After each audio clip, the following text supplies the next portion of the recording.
জাতির জন্য একটা অপরিণীয় ক্ষতি হলো। আমরা আত্মার মাত্রা কামনা করছি। Jamuna AC, the goodness of purified air. আমার বাসায় এনেছি যমুনা এসি, আপনি কিনছেন তো? আমাদের এই বৈজ্ঞানিক কজন না শুনতেন, তিনি মানুষের চিন্তা করছেন যাতে ক্ষতি না হয়, সেই জন্য তিনি তার জীবনকে দেশের জন্য দিয়ে গেছেন। তিনি রেখে দেখাশোনা করার দায়িত্ব আমাদের। আমরা আসুন তার আর বিজয় আত্মার মাত্রা কামনা করছি। পাশাপাশি তার এই পরিবার যেন আমাদের কাছ থেকে, দেশের কাছ থেকে, বিমান বাহিনীর কাছ থেকে যথাযথ সেই সুযোগ পায়, সেই প্রত্যাশা ব্যক্ত করে ধন্যবাদ জানিয়ে আমি আমার কথা শেষ করছি।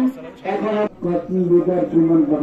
কি না আমাকে আল্লাহ দুর্যোগ এই দু আপনারা সবাই করবেন, আমার ছেলেটা যেন ব্যস্ত আসি হয় সেই দোয়া করবেন।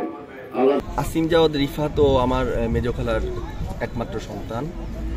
তো ও আমার থেকে বয়সে অনেক ছোট, মানে ওর বয়স হয়েছিল মেবি প্রায় 32 বছর বয়স। তো এত ছোট বয়সে ও এরকম চলে যাবে সেটা আমাদের কাছে খুবই কষ্টদায়ক এবং পুরা পরিবারের কাছে খুব কষ্টদায়ক। ওর মৃত্যুতে আমার খালা কিছুক্ষণ পরপরই সে জ্ঞান হারাচ্ছেন এবং আমরা যে ওর খালাতো ভাই, আমাদের থেকে বয়সে এত ছোট হওয়া সত্ত্বেও যে চলে যাওয়ার কারণ যাবে এর জন্য আমরা নিজেদের মনের দিক থেকে বিধ্বস্ত অবস্থায় আছি, পারিবারিক দিক থেকে।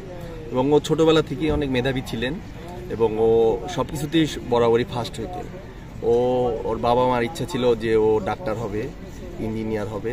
ও বুয়েটে এবং মেডিকেলে 2 জায়গাতেই চান্স পেয়েছিলেন, কিন্তু ওই বৈমানিক হওয়ার ইচ্ছার কারণে সে বাংলাদেশ বিমান বাহিনীতে ইন্টারভিউ দেওয়ার পর চান্স পেয়েছে এবং সেখানেও সে তাদের ব্যাচের মধ্যে এতটাই ও ট্যালেন্ট ছিলেন যে সে ওখানেও ফার্স্ট হয়েছেন এবং সোল্ডও পেয়েছে।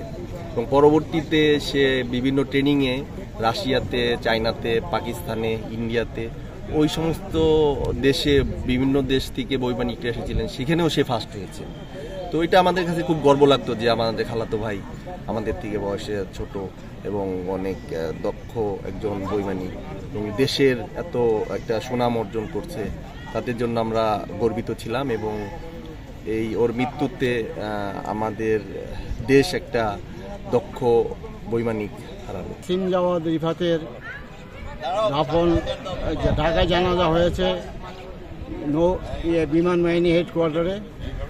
তাকে বিমান বাহিনীর নিজস্ব ঢাকায় যে কবরস্থান আছে সেখানে দাফন করার সিদ্ধান্ত নিয়েছিল ঊর্ধ্বতন কর্তৃপক্ষ, কিন্তু তার মার ইচ্ছা, এখানে তার মা মানিকগঞ্জে থাকে, মানিকগঞ্জ কবরস্থানে দাফন করলে সে ঘন ঘন যে তার ছেলের কবর বলছিলেন এবং এইখানে তার নানার কবরের উপরে তাকে দাফন করা হবে। একটি মাত্র সন্তানকে বুকে আগলে ধরে সে তার জীবনের পথ চলার চেষ্টা করছে।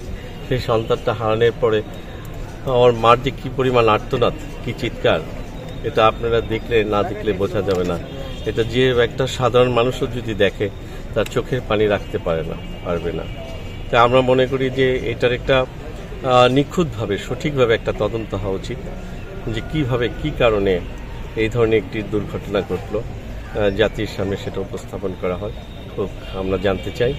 আরেকটা হচ্ছে যে ওর মাটা আছে, মাটাকে সারা জীবন জানি চলতে পারে, তার একটা সঠিক ব্যবস্থা করে দেওয়ার জন্য আমি বিনয়ীভাবে অনুরোধ করি। তাদের 2টি সন্তান আছে, তারা তো বাবা হারা হয়েছে। হ্যাঁ, তার 2টা সন্তান আছে, তার 2টা সন্তানরা জানি আগামী দিনে চলতে পারে, আগামী দিনে জানি তার সন্তান এবং তার একটি স্ত্রী আছে, অপ্রাপ্ত বয়সী সে বিধবা হয়ে গেল, তার জন্য একটা ব্যবস্থা করে দেওয়া, সন্তানদের জন্য একটি ব্যবস্থা করে দেওয়া, এটা সমগ্র মানিকগঞ্জবাসীর দাবি।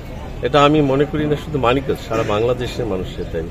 এই ধরনের মেধাবী পাইলট খুঁজে পাওয়া খুবই বিরল। আমরা তার পরিবারের প্রতি সমবেদনা জানাই, শ্রদ্ধা জানাই এবং সম্মান।